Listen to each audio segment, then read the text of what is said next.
Bonjour à tous, aujourd'hui innovation, on parle d'innovation, on parle de ruche d'entreprise.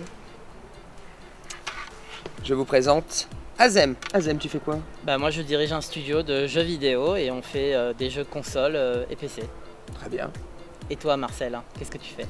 Moi je suis professeur dans une université américaine, enfin selon Wikipédia je ne le suis pas. Et je dirige le laboratoire LCA Innovation et on est pas mal branché intelligence artificielle.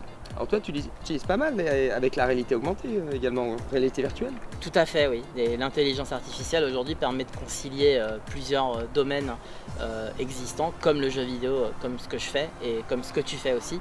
Et je pense qu'il y a quelque chose à faire justement qui pourrait concilier les deux. En réalité virtuelle, tu commences à faire des jeux, tu commences à designer.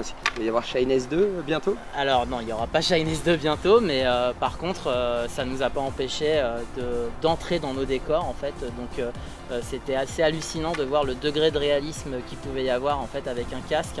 C'est-à-dire qu'avant on était juste derrière un écran et on était spectateur. Maintenant on est vraiment acteur et en regardant tout autour de nous en fait on devient en fait, on fusionne avec le personnage qu'on a créé. Alors nous on travaille avec un grand distributeur là pour que notre intelligence artificielle puisse coacher les tutos.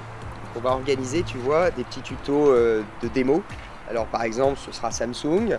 Une dame va acheter un Samsung et puis elle aura un petit tuto sur comment se servir de son téléphone Samsung ou de son téléviseur Samsung. Il va y avoir une battle, c'est-à-dire que Nestor, tu sais, mon intelligence artificielle, cette intelligence artificielle va essayer de voir si la personne a bien compris le tuto et va la tester, va la coacher. Et comme tu le sais, les questions sont changées automatiquement. Mais je pense qu'il y a plus à faire avec les jeunes de 14 ans qui ont du mal à se concentrer aujourd'hui. La génération Z, elle ne se concentre pas. Et un tuto de jeu avec un jeune et une battle, concentre-toi plus de 5 minutes, ça peut être pas mal. Ça pourrait être sympa et imagine même que le jeune met un casque à réalité virtuelle, tu vas augmenter son taux de concentration en fait sur... Ça c'est excellent, il ne peut pas prendre son téléphone. Là il prend pas son téléphone, en fait il est dans l'univers en lui-même, donc s'il ne regarde pas en fait à l'endroit où il est censé regarder, là effectivement ton intelligence artificielle pourrait l'interpeller en fait et le rattraper d'une manière un peu ludique, hein, tu vois, pour qu'il soit un peu plus concentré sur ce qu'il a à faire. Bon, on a beaucoup de choses à se dire, hein. On va peut-être le faire en dehors des caméras. Toujours ravi de te voir en tout cas. Pareil, de même. Hein.